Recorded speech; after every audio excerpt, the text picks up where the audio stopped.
नमस्कार दोस्तों, wealth sky के एक और नए इंटरेस्टिंग वीडियो में आप सभी लोगों का स्वागत है। मेरा नाम है सुधीर और बात करेंगे इस वीडियो में हम निफ्टी एंड बैंक निफ्टी के बारे में। दोनों के चार्ट को अंडरस्टैंड करेंगे, समझने की कोशिश करेंगे आज मार्केट में क्या देखने को मिला है। हमें एक बाउंस देखने को मिला है नीचे से, और देखा जाए तो जो लो बना था वो करीब 25,470 के करीब का था, और अभी जो हाई बना है ऑलमोस्ट 25,810 के करीब है। तो नीचे से देखा जाए ऑलमोस्ट 300 पॉइंट की रिकवरी हमें देखने को मिली है।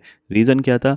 रीज़न दो रीज़न थे। एक तो मार्केट ओवर सोल्ड था, क्योंकि इस पर्टिकुलर सीरीज में पुट कॉल रेशो ऑलमोस्ट 0.60 के आसपास पहुंच गया था।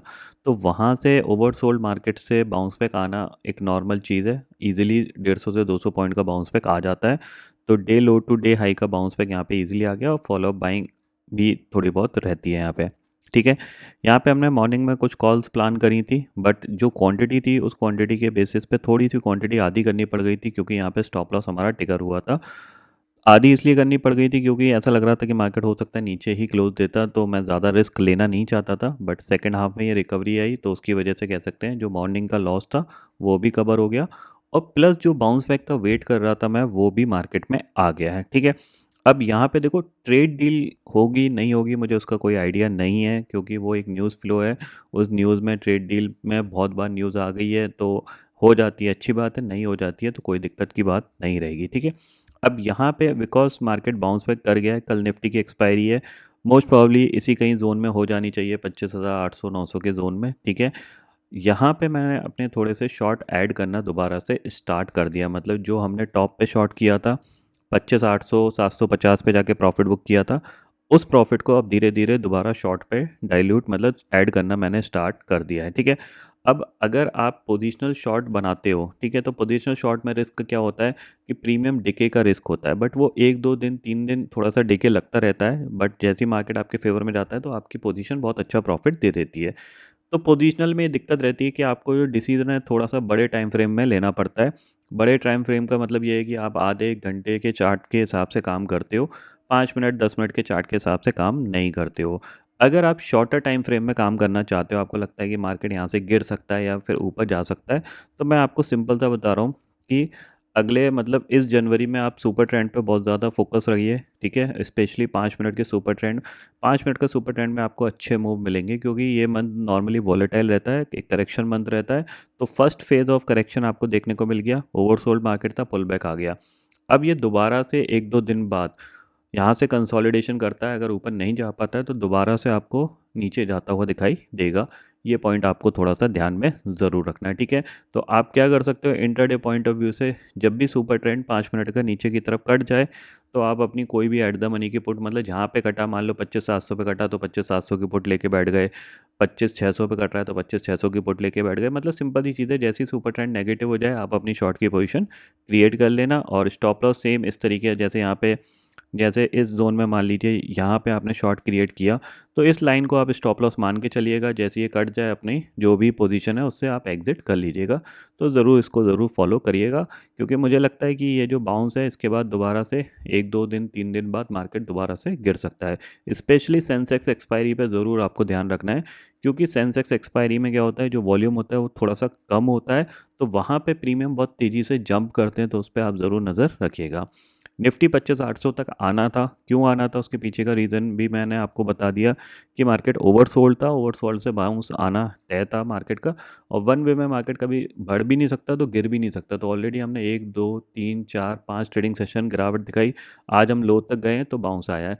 कहाँ तक बाउंस और ये एक्सटेंड हो सकता है? मेरे हिसाब से 25,900 तक एक बार और एक्सटेंड हो सकता है। ये मतलब अगर मैं बात करूँ तो इस लेवल तक कहीं तक ये एक्सटेंड हो सकता है, मतलब 100 150 पॉइंट और भी निफ्टी ऊपर जा सकता है। ठीक है, बट हमें देखना है कि यहाँ पे अगर ये इसके ऊपर जा पा रहा है नहीं जा पा रहा है, ये भी हमारे लिए क्वेश्चनेबल चीज़ होगी, जो कि हमें एक दो दिन में पता लग जाएगी। इसीलिए मैंने आपको बोला कि मैं शॉर्ट ऐड करना स्टार्ट किया है, अभी मैंने एग्रेसिव नहीं किया है। जैसे ही सुपर ट्रेंड कट जाएगा मैं एग्रेसिव हो जाऊंगा वहाँ पे, और अभी मैंने सिर्फ थोड़ी बहुत क्वांटिटी ऐड करना स्टार्ट किया, ताकि अगर मार्केट यहाँ से गैप डाउन हो जाता है या कुछ भी गिर जाता है किसी भी रीज़न से, गैप डाउन वजह की वजह से, तो मेरे को वहाँ पे कोई मेरा मतलब पोजीशन थोड़ी बहुत हो तो वो ज़्यादा ठीक रहेगा। ठीक है, अब आपको एक पॉइंट ये भी ध्यान में रखना है। देखिए, इस पूरे फॉल में निफ्टी ऊपर से ऑलमोस्ट देखा जाए तो करीब करीब 800-900 पॉइंट गिर गया, ठीक है। 26,300 से हमने ऑलमोस्ट 25,500 तो 800 पॉइंट गिरा, बट बैंक निफ्टी में कोई सेलिंग देखने को नहीं मिली थी अभी तक, कोई भी शार्प सेलिंग देखने को नहीं मिली है। तो मुझे लगता है कि अब जो सेलिंग आएगी उसमें बैंक निफ्टी लीड कर सकता है, ये ध्यान में ज़रूर रखिएगा, क्योंकि बैंक निफ्टी में फॉलोअप में कुछ हुआ नहीं है, ऑलमोस्ट नीचे रिकवर होके आके और वही आपका 59,500 के आसपास जाके क्लोज हो गया है, ठीक है। क्लोजिंग जो है वो शायद थोड़ी सी नीचे आई है, बट 59,500 के आसपास हम मान के चलते हैं, ठीक है। इस पे आप ज़रूर नज़र रखिएगा, क्योंकि अगर अप सेलिंग आती है तो ये अच्छी तरीके से पार्टिसिपेशन कर सकता है, ठीक है। अब कल निफ्टी की एक्सपायरी होने वाली है, तो मेरे को लगता है कि चांसेस वेरी हाई कि 25,800 के आसपास कहीं एक्सपायरी होनी चाहिए, बट प्रॉब्लम क्या है कि ऑलरेडी ये बहुत अच्छा बाउंस कर गया है, तो पुट के प्रीमियम बहुत तेज़ी से डाइल्यूट हो चुके हैं। पुट कॉल रेशो एक्सपायरी के दिन ज़्यादा कुछ उसकी इंपॉर्टेंस रह नहीं जाएगी, तो हो सकता है कि ये अगर मतलब कोई भी पॉजिटिव न्यूज़ फ्लो नहीं रहा तो दोबारा से ये गिर सकता है, ये ध्यान में ज़रूर रखिएगा, ठीक है। ऊपर आपका जो मेन इंपॉर्टेंट लेवल होगा वो आपका 25,950 इधर आता है, तो डेफिनेटली आप सेल का ज़रूर ट्राई करिएगा। नीचे सपोर्ट के तौर पे आपको जो सपोर्ट मिलेगा वो आप 25,670 के करीब मिलेगा, ठीक है। मैं इंट्राडे में बहुत कम फोकस कर रहा हूँ, थोड़ा पोजिशनल व्यू लेके चल रहा हूँ, तो इसलिए मैं ज़्यादा इंट्राडे में कुछ ज़्यादा टाइम मतलब पोजीशन नहीं बनाता हूँ। जब भी मेरे को लगता है कि थोड़ा बन सकती है तभी बनाता हूँ, but positional point of view से मैं आपको बता रहा हूँ कि जब सुपर ट्रेंड नेगेटिव हो जाए तब आप थोड़ा सा शॉर्ट साइड पे फोकस कर सकते हो, ठीक है। सेम चीज़ बैंक निफ्टी में भी, इसमें भी आप नज़र रखिए, ठीक है। यहाँ पे अगर ये सुपर ट्रेंड इसका नेगेटिव हो जाए तो आप क्या करिए, अपनी पोजीशन थोड़ी शॉर्ट साइड पे रख सकते हो। जैसे आपको यहाँ से ये ऊपर से गिरा तो आप देख रहे हो 59,900 से करीब इसने लो जो बनाया वो 58,900 का बनाया। अब इसके जो चांसेस हैं इसमें अगर सेलिंग आती है तो ये मोस्ट प्रोबेबली आपका ये जो स्विंग बना हुआ है ना बहुत दिन से, इसको ये ब्रेक करने की कोशिश करेगा, ठीक है ना, इस स्विंग को, जो कि करीब आपका 58,600 के आसपास है। इस स्विंग को ये ब्रेक करने की कोशिश करेगा और 5800 के आसपास जाने की कोशिश कर सकता है, तो इस पे आप ज़रूर नज़र रखिएगा।